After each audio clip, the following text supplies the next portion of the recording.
नमस्कार, मनी गुरु की इस खास पेशकश में आप सभी का स्वागत है। मैं हूं स्वाति रायना।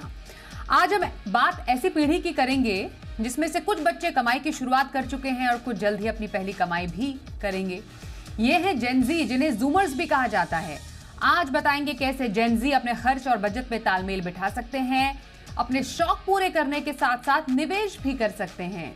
तो आज जेन जी की क्या रहे कमाई की स्ट्रैटेजी, इस पर करेंगे खास चर्चा। हमारे साथ दो बेहद ही खास एक्सपर्ट्स हैं, उनका भी परिचय करा देते हैं। Pankaj Matpal, MD Optima Money, और Harshvardhan Rungta, certified financial planner Rungta securities. Pankaj ji और हर्षवर्धन दोनों का बहुत स्वागत करते हैं आज के इस खास कार्यक्रम में। हम में से कई जो एक जनरेशन के लोग हैं जिनको मिलेनियल्स कहा जाता है, उनका पाला आजकल जेन जी से पड़ रहा है। कईयों का जेन अल्फा से भी पड़ रहा है क्योंकि वो सबसे छोटे यंगेस्ट ऑफ द लॉट है। लेकिन जो जेन जी है वो भविष्य का भारत, उसकी उज्जवल तस्वीर अब गढ़ेंगे और अपनी पहली कमाई भी करेंगे। कई जो बच्चे हैं अपनी पढ़ाई भी कर रहे हैं। तो जेन जी को समझना बेहद ज़रूरी है। जिससे पहले हम उनके एटीट्यूड के बारे में, पैसों को लेकर लाइफ के एटीट्यूड के बारे में समझें। पंकज जी, जेन जी को अगर समझे, क्योंकि अभी कुछ समय पहले तक तो हम मिलेनियल्स की बात किया करते थे। मिलेनियल्स कैसे कमाई करें, मिलेनियल्स क्या कर सकते हैं, अब उनकी जगह जेन जी ने ले ली है। क्या है खास इनमें? स्वाति जी नमस्कार। बिल्कुल सही कहा आपने, और उसकी वजह यह है कि अब ये जो जेन जी हैं, वो उनमें से भी बहुत से लोग अर्निंग स्टार्ट कर चुके हैं। तो जब अर्निंग स्टार्ट हो गई है तो डेफिनेटली उनके बारे में बात करना या उनको लेकर इन्वेस्टमेंट प्लानिंग की बात करना ये ज़रूरी हो जाता है। तो फ़र्क ये है कि जो जनरेशन है, इन्होंने अपने बचपन से ही अधिकतर ने इंटरनेट की सुविधा देखी है, इन्होंने मोबाइल फ़ोन्स देखे हैं। तो ये जो जनरेशन है बेसिकली डिजिटल वर्ल्ड को समझती है, टेक सेवी है काफ़ी हद तक देखा जाए तो, मतलब इनको इसके बारे में नॉलेज है, सोशल मीडिया का यूज़ करती है। तो इनके लिए इन्वेस्टमेंट और अपने खर्चों को अपने बीच तालमेल बिठाना ये बहुत ही ज़रूरी है। और क्योंकि इनके जो सपने हैं, वो भी थोड़ा-सा, अगर हम हमारी बात करें, उनसे थोड़ा हटकर हैं। हम जहाँ तक बात करते हैं कि बच्चों की एजुकेशन, शादी, रिटायरमेंट, इस तरह की बातें, इनके थोड़े सपने और भी एडिशनल हैं उनको लेकर, जैसे कि बाहर घूमने जाना है या फिर स्टार्टअप अपना शुरू करना है, बिज़नेस करना है, शौक पूरे करने हैं, तो थोड़ा यहाँ पर अंतर होता है। बिल्कुल सर। और इनकी खासियत अगर हम ये भी समझे हर्षवर्धन, क्योंकि जैसा पंकज जी ने भी कहा कि इंटरनेट के ज़माने में पैदा हुए ये बच्चे हैं, तो टेक savvy तो ऑलरेडी हैं और हमसे कहीं ज़्यादा स्मार्ट हैं। तो आपको लगता है कि इवन ये जो पैटर्न है उनके इन्वेस्टमेंट ट्रेंड में भी नज़र आता है, जो बच्चे कमाई शुरू कर चुके हैं या जो करना चाहते हैं, क्योंकि ऑलरेडी वो इतना अवेयर है इस वर्चुअल दुनिया से, डिजिटल दुनिया से, कि वो जो ज़्यादा से ज़्यादा निवेश है वो DIY करना चाहते हैं, मतलब डू इट योरसेल्फ, अपने दम पर। तो देखिए स्वाति, ये जो जेन जी की बात कर रहे हैं ना, पंकज के, आपके और मेरे शायद बच्चे हमारे जेन जी की हैं, जेन जी के ही हैं। तो आप और मैं वाकिफ रख सकते हैं इस चीज को लेके कि भाई बच्चे नहीं, कैसे चुके बिहेव पे कर रहे हैं अगर वो चुके। कमाने लगते हैं तो भी। सो सो जेन जी की एक पर्टिकुलरिटी जो आपने कहा कि यस, ये लोग टेक्नोलॉजिकली ज्यादा सैवी हैं, ये टेक्नोलॉजी वर्ल्ड में ही पैदा हुए हैं। सिर्फ है जहाँ तक हम इन्वेस्टमेंट की बात करते हैं, इनके जो प्रेफरेंसेस है ना, बहुत मिक्स्ड रिएक्शन है। अगर आप देखेंगे फॉर इंस्टेंस कि जहाँ पे मिलेनियंस और जेन एक्स वगैरह की बात करें, वो थोड़ा कंजर्वेटिव अप्रोच रहता था उनका कि भाई हमें अब फ्यूचर के लिए बचत करनी है, फला बहुत सारी चीजों की हम प्लानिंग करके इन्वेस्ट करते थे। जेन जी जो आज की तारीख में है, वो एक सेक्शन ऐसा है जो एकदम प्रेजेंट में रहना चाहता है, जीना चाहता है। वो ये नहीं कि भी हमें रिटायरमेंट की अगर बात करें तो ऐसा लगता है कि किस जमाने की बात कर रहे हैं हम। तो वो लिव इन द प्रेजेंट में ज्यादा बिलीव करते हैं।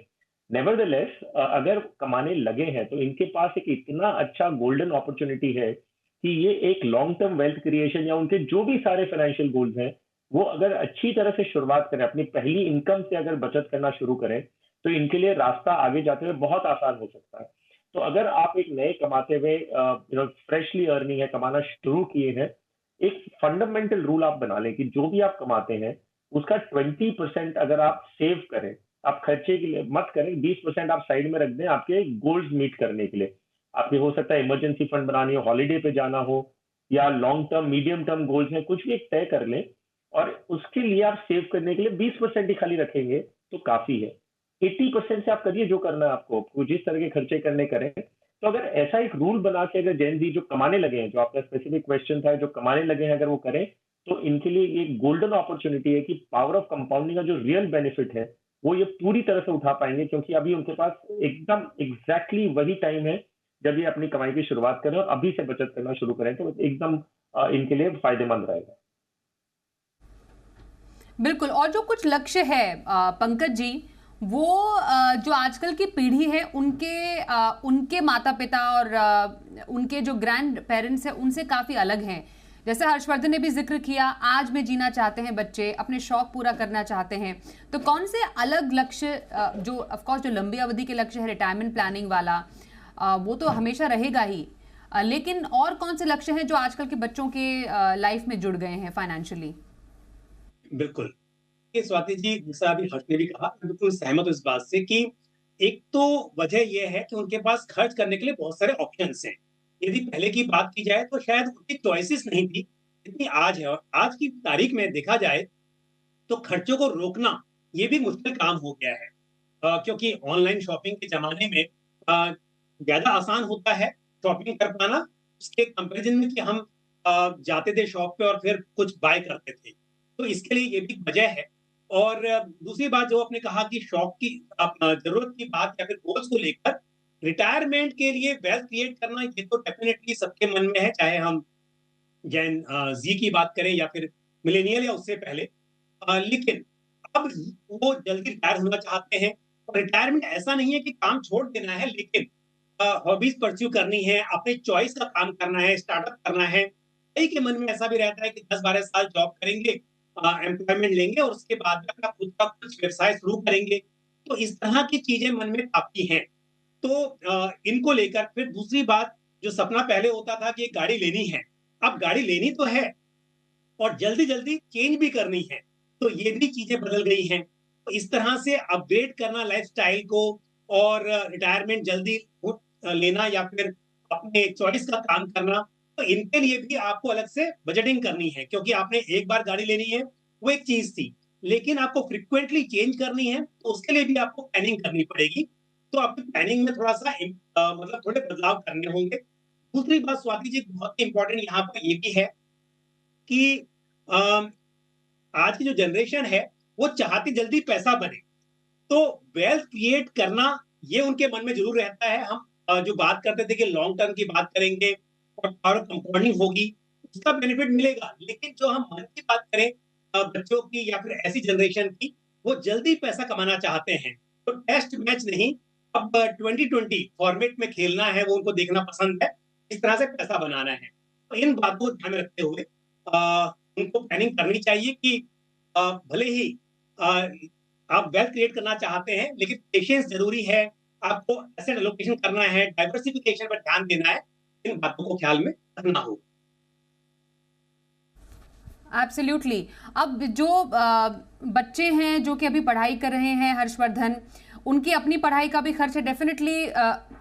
उनकी पढ़ाई का खर्च तो उनके माता पिता उनका जिम्मा रहता है मोस्टली, क्योंकि उनकी अपनी कमाई शुरू नहीं हुई होती है।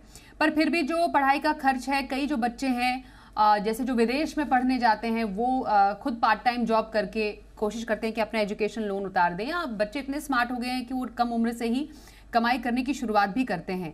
तो स्पेशली पढ़ाई का खर्च और विदेश में पढ़ाई का जो खर्च है, कीपिंग इन माइंड ये माफ कीजिए एजुकेशन इन्फ्लेशन ऑल्सो, वहां पर किस तरीके की खास तैयारी इस जनरेशन को करनी चाहिए? कि देखिए, अगर आप अभी पढ़ाई कर रहे हैं, आप अगर ऐसे हैं जो आप खुद अभी पढ़ाई कर रहे हैं, तो आपके जो मंथली अलाउंसेस आपको पेरेंट्स से मिलते होंगे या कहीं से मिलते होंगे, मान लीजिए जो पॉकेट मनी के रूप में आती है, या अगर अच्छी फाइनेंशियल हैबिट्स फॉर्म करनी है तो आप अपनी पॉकेट मनी से भी शुरू कर सकते हैं। सो करना क्या है इसमें, आपको अमाउंट्स इंपॉर्टेंट नहीं होता कि भाई मैं इतना इन्वेस्ट कर रहा हूँ तो क्या जाके मिलेगा, वो जरूरी नहीं है। आप हैबिट फॉर्म कर रहे हैं, आपको चाहिए तो आप 100 रुपए 500 रुपए महीने से भी अपनी इन्वेस्टमेंट की जर्नी शुरू कर सकते हैं एज अ स्टूडेंट। तो अगर आप एक माँ-बाप हैं जो ये सुन रहे हैं, या आप एक जेन ज़ी खुद अपने आप में हैं, अगर आप अपने बच्चों को कोई पॉकेट मनी देते हैं या आपको पॉकेट मनी मिल रही है, आप एक रूल बनाइए कि 20%, जो हम हैबिट फॉर्मेशन की बात कर रहे हैं, जो भी आपके हाथ में आज की तारीख में आता है, 20% उसे अलग रख दीजिए और कोशिश करिए उसे एक इन्वेस्टमेंट में जमा करने है। सिर्फ निकाल के अलग रख के एक पिगी बॉक्स में नहीं रखना है आपको, आप उसे जमा करना शुरू करें और बाकी के 80% है उसे खर्चा करें। इससे क्या होगा कि आप एक लूप में आ जाएंगे, एक हैबिट फॉर्म होगी आपकी कि आपको इन्वेस्टमेंट कैसे करना है। दूसरी बात, जब आप इन्वेस्टमेंट करना शुरू करेंगे, ऑटोमेटिकली आप उसे ट्रैक करना भी शुरू करते हैं। तो अगर आपने कोई म्यूचुअल फंड में एसआईपी की है, तो आप उसके स्टेटमेंट्स पढ़ना शुरू करेंगे, आप देखेंगे कि आपकी वैल्यूएशन कैसे बढ़ रही है या घट रही है, मार्केट को रिलेटेड है तो ये आपके लिए एक हेड्स अप बन जाता है। जब आप एक्चुअल इनकम कमाने लगते हैं, तो आपके लिए ये एक आदत सी बनी हुई होती है, तो आपको एक फर्स्ट मूवर एडवांटेज या अर्ली मूवर एडवांटेज आपको मिलता है। तो वेल्थ क्रिएशन की जर्नी आपकी वहां से शुरू हो जाती है। अगर आप ऐसे कोई फेज में हैं जहां आप पढ़ाई के साथ साथ में काम कर रहे हैं और आप कोई इनकम कमाते हो, ट्यूशन देते हो या कोई कैंपस में जॉब कर रहे हैं, तो यस, वो पैसे को आप बहुत सीरियसली ले लें और उसे कहाँ आपको डिप्लॉय करना है। क्योंकि अगर आपकी खुद की कमाई है, आपको ये पता होगा कि इसे बेफिजूल खर्च करने में दुख कितना होता है। तो उस पैसे को आप अपनी फर्दर एजुकेशन के लिए सेव करना चाहते हैं, तो जो आप पोस्ट ग्रेजुएशन की बात कर रहे हैं, आप उसके लिए सेव कर सकते हैं। आप खुद को रिवॉर्ड करने के लिए ये बोलिए कि ये पैसे मैंने कमाए हैं, ये मैं जमा करके एक अच्छा फोन मैं अपनी कमाई से खरीदना चाहता हूँ, या आगे जाके कोई गाड़ी खरीदना चाहता हूँ, या कोई वेकेशन पे जाना चाहता हूँ। आप स्प्रिंग ब्रेक हो आपका, या विंटर या समर ब्रेक हो, कोई हॉलीडेज जो लेते हैं बीच में, जो आप इंटरनेशनल स्टडीज की बात कर रहे हैं, तो वहां पे आप ये पैसे उस चीज के लिए खर्च करें। तो बेसिकली ये पीरियड में जब आप पढ़ाई कर रहे हैं, आपका नाता पैसों के साथ सिर्फ कंफर्टेबल होना है, उसे कंफर्टेबली मैनेज करना आना चाहिए। ये आपका लक्ष्य होना चाहिए कि आप साइंस बैकग्राउंड से हैं, इंजीनियरिंग है, या कोई भी बैकग्राउंड से, पैसे आपको संभालने हैं। तो जितना जल्दी आप मनी मैनेजमेंट सीख जाएंगे उतना बेटर। आपको फाइनेंशियल एक्सपर्ट बनने की जरूरत नहीं है, लेकिन पैसों के साथ फेमिलियर होना, उसे सही तरीके से यूज करना, ताकि आप जब रियल इनकम करने लगे तब आप उसे अपनी हैबिट फॉर्म करते हुए आगे लेके जाएं। तो यही आपका उपदेश ये पीरियड में होना चाहिए, जब आप पढ़ाई कर रहे हैं या कॉलेज में हैं और पार्ट टाइम जॉब करके कुछ पैसे कमा रहे हैं। पंकज जी, इसमें ये भी एक बात जोड़ना ज़रूरी है कि जो जेन जी है, मोस्टली हमने जो बात की थी, बीच में जिक्र किया था कि वो खुद से निवेश करना पसंद करते हैं। उनको मालूम है, वो कहते हैं कि हमें मालूम है हमें पैसा कहाँ लगाना है, लेकिन इस पूरे प्रोसेस में कई बार ऐसी जगह पैसा लगा दिया जाता है जो कि बहुत ही हाई रिस्क इन्वेस्टमेंट ऑप्शंस हैं। क्रिप्टो की तरफ ज़्यादा इंटरेस्ट जाता है, स्टॉक्स हो गए, एनएफटी हो गए, इसमें ज़्यादा रुचि रहती है और वो एक्सपेरिमेंट करना ज़्यादा पसंद करते हैं। तो डूज एंड डोंट्स एक जेनजी के लिए या एक ऐसा नया निवेशक जो कि बहुत छोटी उम्र का है, उसके लिए क्या रहना चाहिए? बिल्कुल। स्वाति, देखिए, दो वजह हैं। एक तो ये हम जो बात कर रहे थे कि वो थोड़ा टेक्नो सेवी हैं, तो डू इट योरसेल्फ उनके लिए आसान होता है। वो समझते हैं किस तरह से मोबाइल ऐप के जरिए इन्वेस्टमेंट करना है, तो इसलिए वो करते हैं। लेकिन अगर ये बात कहें कि क्या उनको सच में फाइनेंशियल मार्केट की नॉलेज है, तो यहाँ पर शायद ये कहना बिल्कुल उचित नहीं होगा कि सभी को फाइनेंशियल मार्केट की बहुत जानकारी है या उन्हें पता है कहाँ पर इन्वेस्ट करना है। तो गलतियां तो वो करते हैं। और दूसरी बात ये है कि जैसे मैंने पहले भी कहा कि जल्दी पैसा बनाना है, जो आपने भी कहा क्रिप्टो में इन्वेस्ट करते हैं, एफएनडो में करते हैं, उसका कारण यही है कि हम समझते हैं इन्वेस्टमेंट जो है ये टेस्ट मैच की तरह ही है। आपको पेशेंस रखना होगा, लॉन्ग टर्म में डटे रहेंगे आप, तभी आप वेल्थ क्रिएट कर सकते हैं। लेकिन क्योंकि जो एक उनकी सोच है जेन ज़ी की, उन्हें ऐसा लगता है कि कोई भी काम है जल्दी होना चाहिए और बहुत लॉन्ग टर्म कमिटमेंट की बजाय आप कुछ करें और वहां पे फटाफट पैसा बने। तो यहाँ पर डोंट एंड डूज़ की अगर बात करें तो मैं ये कहूंगा कि आप बिल्कुल, एक तो ये है कि आने वाला समय, अगले 10-20 साल जो है वो इंडिया के लिए बहुत ही अच्छे हैं अगर हम बात करें इकोनॉमी की। तो ऐसे में इक्विटी मार्केट में पैसा बनेगा, इसमें कोई शक नहीं है। और आपके पास समय है, आप पैसा बचाइए। बल्कि हम जो बात करते हैं 50-30-20 कि आप 20% सेव कीजिए, मैं कहूंगा कि अगर, क्योंकि ये जो जनरेशन है उसमें से अभी रेयरली किसी की शादी हुई होगी, तो यानी कि आपके पास इस वक्त पर रेस्पॉन्सिबिलिटीज थोड़ी कम होंगी। हो सके तो आप 20% नहीं बल्कि आप 30-40% भी सेव कर सकते हैं अगर आपके खर्चे कम हैं। तो आप सेव कीजिए, इनिशियली कम करेंगे, बाद में इनिशियल ज्यादा करेंगे, बाद में कम भी करेंगे, तो भी आपको फायदा ज्यादा होगा। तो पैसा बचाइए और इक्विटी में आप इन्वेस्ट जरूर कीजिए लॉन्ग टर्म के लिए, लेकिन पेशेंस जरूरी है। और आपको सोच समझकर अपने फाइनेंशियल गोल्स को तय करके उसके हिसाब से इन्वेस्ट करना है। जल्दीबाजी नहीं करनी है। और ये जो अनरेगुलेटेड प्रोडक्ट्स हैं या स्पेकुलेटिव प्रोडक्ट्स हैं, क्रिप्टो की बात करें, एफएनडोस की बात करें या इंट्राडे ट्रेडिंग की बात करें, इससे आपको बचना चाहिए। हाँ, लॉन्ग टर्म के लिए आपका एलोकेशन इक्विटी में अधिक हो, आप डायरेक्ट शेयर्स लें, आप म्यूचुअल फंड्स लें, उसके जरिए आप अपना पोर्टफोलियो बनाइए और लॉन्ग टर्म में आपकी वेल्थ जरूर क्रिएट हो। बिल्कुल, तो जेनजी का निवेश कैसा हो, इस पर हम कर रहे हैं खास चर्चा। कैसे पोर्टफोलियो बनाएं, कैसे फंड्स आपके पोर्टफोलियो में होने चाहिए, ये भी अपने एक्सपर्ट से हम जानेंगे। तो बात कर रहे हैं जेनजी कहां करे कमाई, इस पर हमारे साथ पंकज मटपाल और हर्षवर्धन रूंगटा है चर्चा करने के लिए। पोर्टफोलियो प्लानिंग कैसी हो, पोर्टफोलियो मैनेजमेंट कैसा होना चाहिए, और क्या करें, कैसे प्लानिंग करें, हमने समझा। लेकिन अब थोड़ा फंड्स के बारे में भी समझ लेते हैं। हर्षवर्धन, आपसे मैं पूछूं पहले कि एक पहली कमाई करने वाला जो एक जेनजी हैं, उनके लिए एक पोर्टफोलियो में किस तरीके के फंड्स होने चाहिए, फंड्स के नाम भी बताइए प्लीज।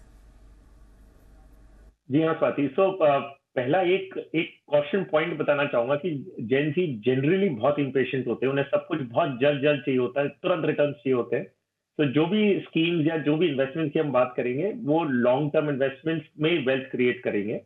पेशेंस रखना होगा, उसका कोई ऑल्टरनेटिव नहीं है। आप पूछेंगे जल्दी से कुछ चीज बताओ, वो जल्द नहीं होने वाला। तो पहली स्कीम बताऊंगा जो मैं कह रहा हूँ कि एक इमरजेंसी फंड, कंटिजेंसी फंड, जो आपको एक आपकी कोई शौक होंगे, मान लीजिए कोई वेकेशन पे जाना है, गाड़ी खरीदनी है, मोबाइल खरीदना है, ये सारी चीज इन स्कीम में आप पैसे लगाने से जमा कर सकते हैं। वो HDFC लो ड्यूरेशन फंड। तो ये स्कीम आप यूज करेंगे फॉर इमरजेंसी फंड क्रिएट करने के लिए, कंटिजेंसी या कोई भी आपका खर्च करना हो, वो शॉर्ट टर्म में जो एक्सपेंसेस है उसके लिए आप यहाँ करेंगे। बाकी जो स्कीम्स है वो सारी long term, medium to long term के गोल्स के लिए है, जो मिनिमम 10 साल एंड अबव है। उसमें आप flexi cap, mid cap, international fund and thematic, इसका एक कॉम्बिनेशन बना के देता हूँ। Parag Parikh flexi cap, Kotak emerging equity fund जो एक मिड कैप फंड है, ICICI Pru Nasdaq 100 fund of fund, ये इंटरनेशनली इन्वेस्ट करते हैं। जो नैस्डैक 100 कंपनीज हैं उनमें ये पैसे जमा होते हैं। और SBI consumption opportunities fund, basically ये कहते हुए कि इंडियन जो पॉपुलेशन है उसकी राइजिंग इनकम है और इंक्रीजिंग कंजम्पशन बेस्ड, जो स्पेंडिंग बेस्ड इकोनॉमी पे जा रहे हैं हम, उसका फायदा ये थीमेटिक फंड ले सकता है। तो ऐसे कॉम्बिनेशन आप बनाए, शॉर्ट टर्म रिक्वायरमेंट्स के लिए, मीडियम एंड लॉन्ग टर्म के लिए इक्विटी है, लेकिन पेशेंस रखना होगा। बिल्कुल। और पंकज जी, आपकी नजर में एक पोर्टफोलियो में एक फंड का मिक्स किस प्रकार से हो, क्योंकि हम यहाँ पर ना सिर्फ शॉर्ट टर्म बल्कि लॉन्ग टर्म एक वेल्थ जनरेशन की भी बात कर रहे हैं। बिल्कुल, देखिए हर्ष ने जो बताया कि अगर आपको चाहिए कंटिजेंसी के लिए, तो डेफिनेटली आप इक्विटी फंड में इन्वेस्ट नहीं कर सकते, तो आपके पास में डेट की चॉइस भी है। लेकिन हम बात करें अगर लॉन्ग टर्म में वेल्थ क्रिएट करनी है, जल्दी आपको अपने स्टार्टअप के लिए पैसे इकट्ठे करने हैं, रिटायरमेंट जल्दी चाहिए, तो आपको ऐसे फंड्स इंक्लूड करने होंगे जहां पर रिटर्न्स अच्छे मिल सके। पेशेंस जरूरी है, लेकिन ऐसे में जैसे large and mid cap fund की हम बात करें, तो ICICI prudential large and mid cap fund आप अपने पोर्टफोलियो में शामिल कर सकते हैं। उसके बाद में mid cap fund, Motilal Oswal mid cap fund अच्छा फंड हो सकता है। लंबे समय के लिए निवेश कर रहे हैं तो स्मॉल कैप भी आपके पोर्टफोलियो में होना चाहिए। हालांकि लास्ट 1 ईयर की परफॉर्मेंस देखकर बहुत से निवेशक एक साथ बड़ा पैसा इन्वेस्ट कर रहे हैं स्मॉल कैप में, उससे बचना बेहतर होगा। लेकिन SIP के जरिए निवेश करना मेरे हिसाब से अच्छा है। एक्सिस स्मॉल कैप फंड यहाँ पर कंसिडर किया जा सकता है। इंटरनेशनल फंड आपके पोर्टफोलियो में होने चाहिए, या तो आप नैस्डैक 100 इस तरह का इंडेक्स फंड शामिल कर सकते हैं। पर उसके अलावा जैसे कि मेरे एसेट, NYSE, पांग प्लस फंड, पांग प्लस, क्योंकि जिस हम बात कर रहे हैं जनरेशन जो है टेक्नोलॉजी में बिलीव करती है, तो पांग plus fund basically Facebook, Apple, Amazon, Netflix, Google, इस तरह की कंपनी में इन्वेस्ट करता है। तो इस तरह का फंड आप अपने पोर्टफोलियो में शामिल कर सकते हैं लॉन्ग टर्म के लिए। और उसके बाद हम बात करें तो अगेन, अगर हम बात करें इंटरनेशनल की, तो डोमेस्टिक कंपनीज डिजिटल में जो हैं उनके लिए ABSL डिजिटल इंडिया फंड ये भी कंसिडर किया जा सकता है। तो कुछ थीमेटिक फंड्स, सेक्टोरल फंड्स और डाइवर्सिफाइड इक्विटी फंड्स के साथ आप अपना लॉन्ग टर्म का पोर्टफोलियो डिजाइन कर सकते हैं। बिल्कुल। तो कुछ फंड्स जो कि एक जेनजी अपने पोर्टफोलियो में शामिल कर सकते हैं। हर्षवर्धन, ये भी समझाइए, सिर्फ निवेश ही नहीं, इमरजेंसी प्लानिंग भी बेहद जरूरी है जिसका जिक्र आपने किया। और जब हम रिस्क मैनेजमेंट की बात करते हैं, इंश्योरेंस काफी एक इंपॉर्टेंट फैक्टर है। तो इंश्योरेंस की जरूरतों को पूरा कैसे करे Gen Z? So in fact Swati, insurance तो first step of financial planning है। तो अगर आप अपनी एक फाइनेंशियल प्लानिंग की जर्नी शुरू कर रहे हैं तो इंश्योर करें कि आपके पास एक अच्छा हेल्थ इंश्योरेंस प्लान है, ताकि अगर कोई भी बीमारी होती है आपके पास एक्सेस हो पैसों का, जिससे आप अच्छा ट्रीटमेंट ले सके। जो भी अगर खर्चे हो रहे हैं तो उसका रीइंबर्समेंट हो जाए, ताकि आपकी लॉन्ग टर्म प्लानिंग में जो आप एसेट्स क्रिएट कर रहे हैं उस पर असर ना आए।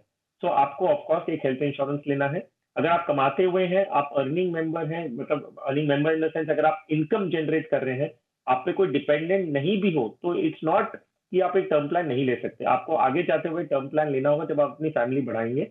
ऐसा एक मौका है आपके पास, जब आप यंग हैं, प्रीमियम्स कम होते हैं, हेल्थ अच्छी है, तो आप एक टर्म प्लान लेने की सोच भी सकते हैं। अगर आपकी कोई डिपेंडेंस ना भी हो तो आप एक बेसिक टर्म प्लान लेके शुरू कर सकते हैं। और जब आपकी जिम्मेदारियां बढ़ जाए, आपके पास फाइनेंशियल डिपेंडेंस आ जाए, तब आप उसे रिविजिट करके उसे बढ़ा सकते हैं। तो इंश्योरेंस बहुत जरूरी है। आप अगर पहले ले लेते हैं तो हेल्थ अच्छी रहती है, यंगर एज है, तो आपको ये सारे इंश्योरेंस भी सही मायने में सही तरीके से मिल जाएंगे। तो यस, इंश्योरेंस पे ध्यान दें और साथ साथ में अपनी फाइनेंशियल प्लानिंग का हिस्सा बना के इन्वेस्टमेंट्स और इंश्योरेंस का एक अच्छा सा बैलेंस बना के अपनी शुरुआत करें। बिल्कुल। तो जेनजी अपनी कमाई को कैसे लगा सकते हैं? जो बच्चे कमाई अभी नहीं कर रहे हैं वो कैसे अपने पेरेंट्स के साथ रोज़मर्रा के जो फाइनेंशियल जितने भी दिनचर्या है उसमें पार्टिसिपेट कर सकते हैं? मोस्ट इम्पॉर्टेंटली, किसी भी डेट ट्रैप में बचने से आप बचना चाहिए आपको, इसका ज़रूर ध्यान रखिएगा। चर्चा करने के लिए पंकज मटपाल और हर्षवर्धन रूंगटा, आप दोनों का बहुत धन्यवाद हम करेंगे। रुकते हैं ब्रेक के लिए, देखते रहिए जी बिजनेस।